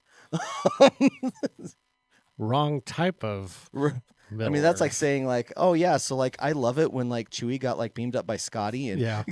You're exactly. Like, oh my gosh, stop it. The Red Keep is like Sodom and Gomorrah of the Middle Earth. Yeah, right. Yeah. But it's the Five Armies, Battle of the Five Armies, like in the Hobbit. Yeah. Yeah. And dude, Gandalf was there. This Gandalf the Grey even. Yeah. And not even Gandalf the White. It wasn't even Gandalf the White. Then, goes through that and comes through with the final battle in Return of the King, and fighting and battling and everything else, so Yeah, the when Battle it comes, of Gondor. yeah. And so when it comes down to that, like, I'm sorry, but Yeah, I think Gandalf is way tougher than Dumbledore. yeah, Dumbledore doesn't need to be tough. Yeah. That's the thing. It's like it's not necessarily his fault, but yeah, it's like you don't see him getting into like physical altercations. It's all magic and wand based, and Yeah. so Small tangent. Speaking of physical altercations, have you ever seen like the AI adaptations of Harry Potter when it's like, instead of just like normal Harry Potter, it's like jacked lifting Harry Potter? I think I have seen those. Dude. Harry's jacked. Ron's jacked. Hermione's there jacked with like her little sports bra and everything. And you're just like, hell yeah. Dumbledore. Dumbledore. Repping him out. Yeah. Do you even live? That's great. But let us know who you think would win between Dumbledore and Gandalf. We have Gandalf winning 2-1. Yeah, big time. I love both of those series. I think they're great, but I definitely 100%. think Gandalf is just head and shoulders above Dumbledore. So Shout out. So I don't know if you know or people know. On Audible, they've Jim, I can't remember his last name. So of course he had the original books and everything else that was read by like on the Audible version by one guy. He literally kills it. Probably one of the best Audible readers out there. yeah, they're redoing it with cast members, right? They redid them with cast members and like back. It's like a reader. It's like a radio theater type thing. It's kind of like the Sandman. Yes. Yeah. Super good. Yeah. Oh yeah. Like I think and they've been releasing them like once every 2 months or something like that. And I've been getting them. I've listened to them. Do you pay for them or are they free on the app? Oh, I pay for. So Okay. I still have a subscription to it. I do too. I mean, I get books every month. Yeah. but- So it just gives you credit, and I use my credits on it. And Yeah, okay. So it's worth free. looking into. Oh, dude, 100%. Okay. 100%. I've been trying to finish the Driz series. I'm like, oh God, 30 books deep. Oh, But, dang it. Yeah, it's long. There's another one that they've been doing the kind of the same thing with. If you've done the Red Rising series, Okay. I went through those before, and they're doing kind of that same casted, radio theater. Yeah, type because version of I them was a here. real big fan of the Sandman. The Sandman. books. Oh my gosh, that Yeah. was so good. And no offense to the casting of the Sandman in The Netflix series. The Netflix series. It was terrible. Yeah, I loved Kat Denning as the voice of death. Yeah. You 'Cause know, it's it's Kat total- Denning. And- Yeah, it does not sound like something menacing or Well, and that's really kind of how Yeah. death was in Yeah. the comic books. Like death isn't menacing. yeah, it's just Death hey, is this comfort that comes to these Yeah. people who are passing, and and helps just the them way- move on. helps them move on, and the Yeah. voice and everything else. I was like, oh man. Did you ever watch the show Shifting Gears? I haven't seen that one. I heard It's- it's super good. It's really good. Yeah, it's my man Tim Allen. Yeah. But moving on to our joke of the week. All right, what do you got for a joke for us this week? President Lincoln was approached by a woman after a political speech, and she said to him, "If you were my husband, I would poison your tea." And Lincoln looked at her and responded, "If you were my wife, I would gladly drink it." Okay. Wow. That's bad. That's bad. I told my girlfriend she drew her eyebrows too high. She seemed surprised. Yeah, that's a good one. Or, do you know what the first rule of the passive aggressive club is? No. Never mind. Oh. Forget it. It's fine. Wow, that's like I'm gonna piss off a lot of people by saying this. It's like every fight with any woman ever. It's okay. Don't worry about it. Don't worry about it. Fine. If you don't know, you don't know. Like you're supposed to know these things. Like I'm Yeah. supposed to be a freaking mind reader. Take communication. Yeah. No. Any other jokes you got? I'm going through them. Never confide in a vacuum cleaner. They're always collecting dirt. Yeah, no. Or it's like everybody always says you need to be aware of your, your barber or the bartender or your wife to backstab you. No, it's the vacuum cleaner. Yep. They've been collecting dirt on you for years. Yep. Yeah. I don't know why this popped in. You said, like, people collecting dirt. So this last was a Thursday. I got with my attorney. He's the guy who did my divorce and everything else, because I'm getting married again, doing a prenup and all that other stuff. And so called him up and I was like, oh yeah, I was like, you changed firms? And he's like, yeah, it was just a better fit. Like they literally, like the firm he's with poached him from where it was at. Yeah. They kept bugging him and bugging him and bugging him. Like, when are you going to come over? When are you going to come over? We'll make it worth your while. I was like, oh yeah, like I even saw where you're at. And I'm like, dude, I pass your firm like every single Saturday. He's like, are you serious? I'm like, yeah. I said, I go down to my buddy's martial art place, like right there next to Harmons. He's like, I know that place. He's right over here. He's like literally right over there, dude. Wow. Made me laugh. He's like, yeah, funny. I know that martial art place. I know exactly where you're at. That's awesome. So he knows you. Like, there you go. He knows of you. Let me just put it that way. Yeah, I was going to say, I don't know him. So hopefully he knows me because of good reasons. Your mama's so dumb, she tried to surf the microwave. Wow. That was a good one. Or your mom is so fat, when she got on the scale, they said, please step off. So it's enough of your mama jokes. But moving on to our shout outs. Okay, who do you got for some shout outs? Anybody you want to shout out this week? So I'm gonna shout out my son Landon. Okay. It's I would be training today, however, I have to go back home to take him so that he can go to his job. Oh, he got a job? He has a job. He's not even 16 yet, has a job. Nice. Where's he working? So he is working at the Kaysville Creamery, scooping ice cream. And he absolutely loves it. How long has he been doing that? This is like, I think this will be his official first week. Okay. Yeah. And so nice. We've got a couple of students that just got jobs at the McDonald's down over on the corner. Oh, nice. Yeah. Nice. I was like, you guys want to start working? They're like, yeah. And I was like, okay. I go, just know once you start, you're never going to stop. Never going to stop. So it was funny because kind of countering that, shout out to Shanna, because I remember when the kids were in high school, I go, why don't you make them get summer jobs? Mm-hmm. And she goes, because I want them to enjoy being a kid and being in high school. Yeah. I go, what do you mean? Of course they're enjoying it. And they're like, no, think about it. The second you graduate, you're going to find work and go to school. Yeah.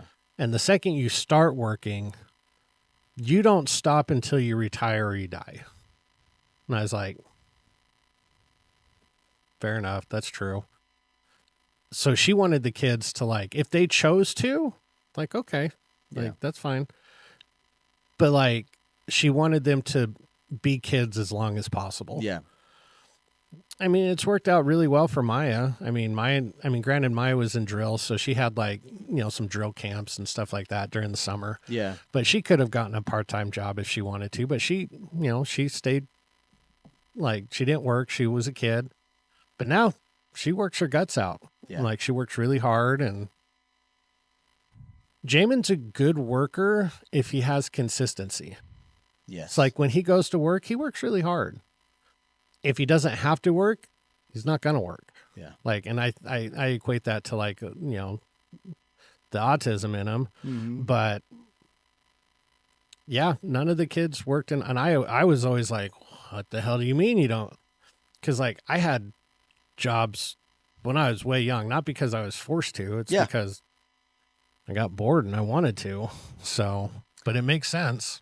I can see where she's coming from.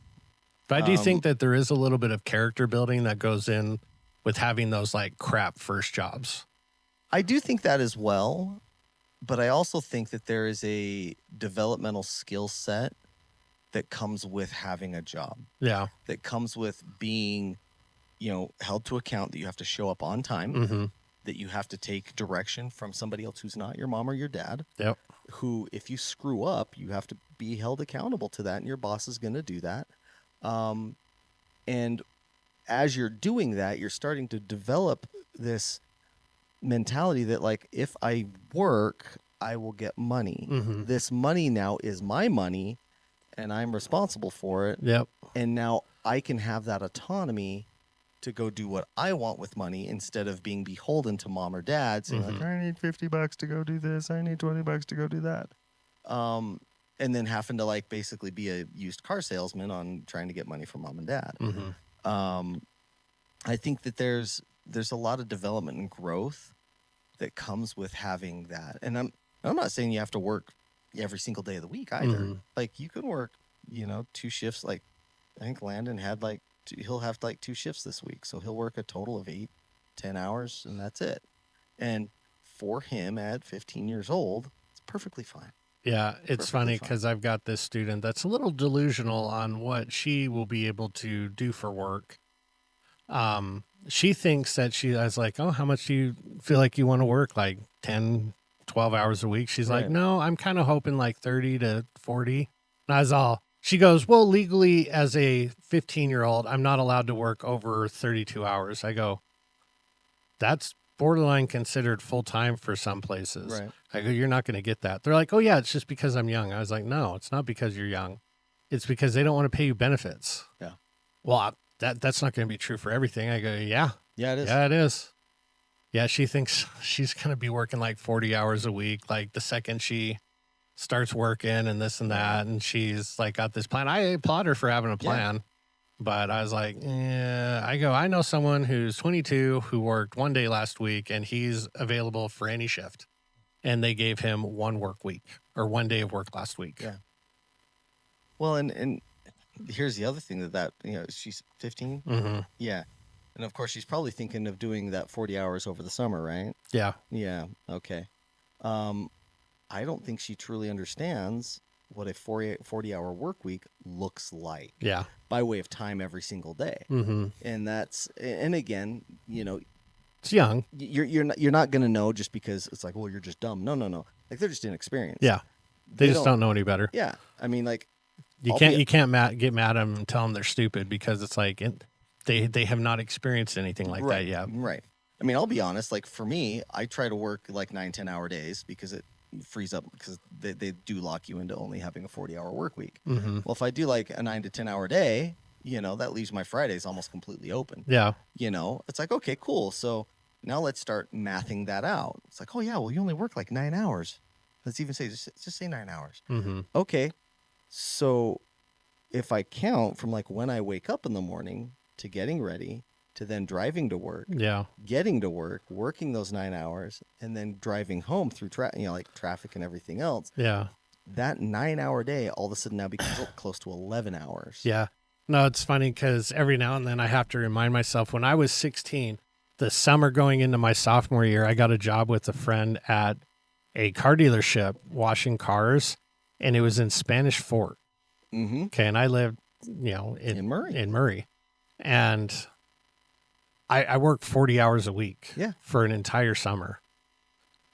And the first couple of days I was like passed out driving home, or like I carpooled with my friend that got me the job. And it was like, yeah, I did work full time for like 2 months, made a ton of money for a 16-year-old. Yeah. But it's like, that's not realistic, especially because luckily I was carpooling. Yeah. Like if I didn't have the carpool, there's no way I would have had the job at all. So, but moving on to our final thoughts.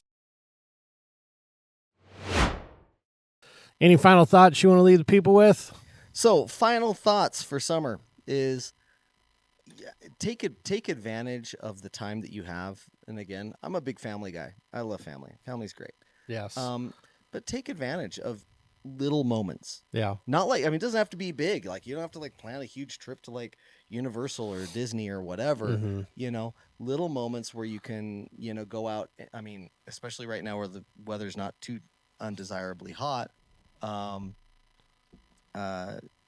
Just go out there, have a good time.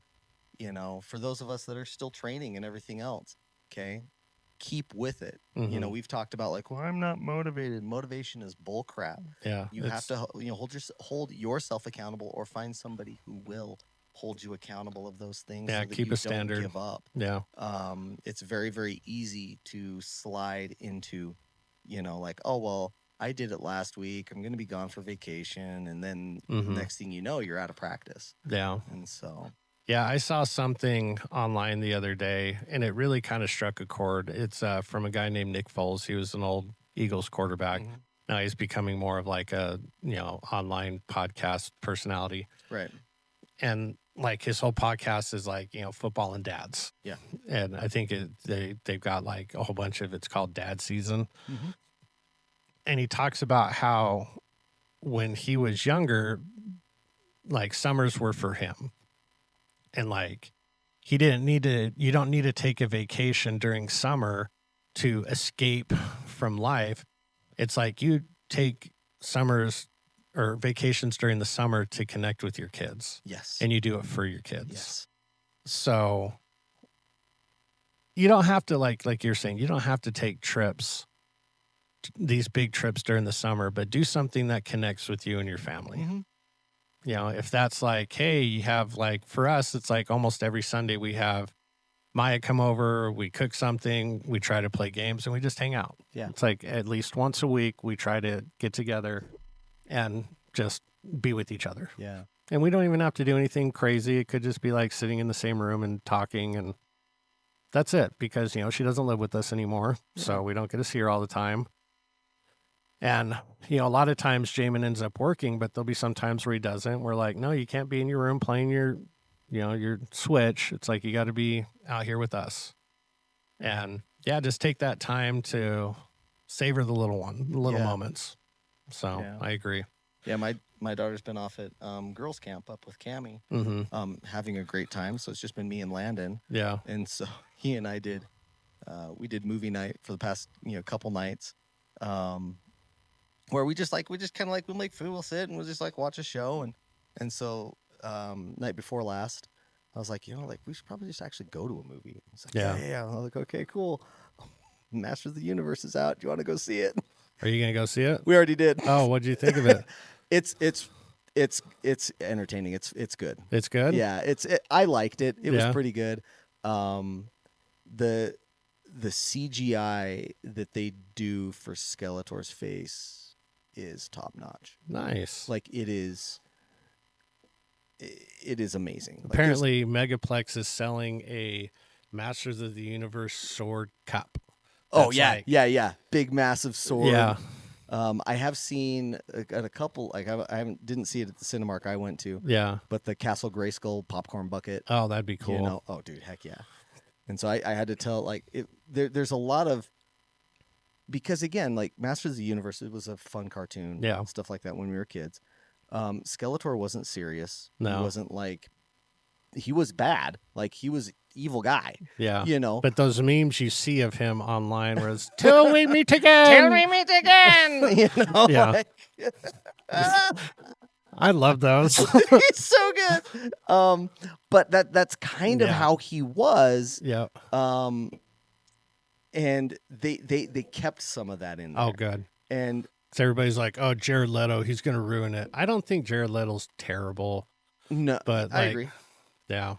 I think he does, honestly, like, and again, I'm going to pull the Brene Brown card here. I think he tries his best to do with what he's given. To build the character as best he can. Yeah. Like with what he's given. Everybody craps on him for the Joker. And it's like, I didn't think he was terrible, but he chose one of the many Joker personas, and he went with it. And he went deep with it too. Yeah, like I don't care. I think that, I mean, especially like at the end of the Zack Snyder Justice League. Yeah. Oh my gosh. Like that was pretty cool. Oh, that was so good. Him and Tron, the Tron Ares, I thought he did a great job with that one too. Yeah, I don't think that was bad. It wasn't bad. Yeah. Like, it was just, again, like I said, I think he did the best with what he was given, and I thought the Tron Ares script was weak. Yeah. But, speaking of like, because Jared Leto kind of like chews up the scenery sometimes. Yeah. If you watch Spider Noir, I haven't watched it yet. It's good. I know. It's way good. The instant I saw the trailer for that. Oh, Nicolas Cage chews up the scenery in him. so many good ways where you're like, Nick Cage. Absolutely.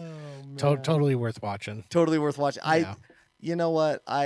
Again, a movie that everybody needs to watch is The Unbearable Weight of Massive Talent. Have you not seen that one? That's the one where it's him, right? Where it's him playing him. literally himself. Yeah. And Pedro Pascal is in it. I haven't seen it. I think I've got it, and it's on my list of things to watch. You and Shanna, watch it tonight. It is... Shanna doesn't like good movies. Mr. Nicolas Cage. Look at this. Yeah. What is that? I had it made. It's a wax sculpture of you. That is grotesque. I'll give you $1 million for it right now. Oh, no, I cannot part with that. Well, anyways, thanks for kicking it with Thank us this you, week, guys, and we will see you next week. Take care, everybody.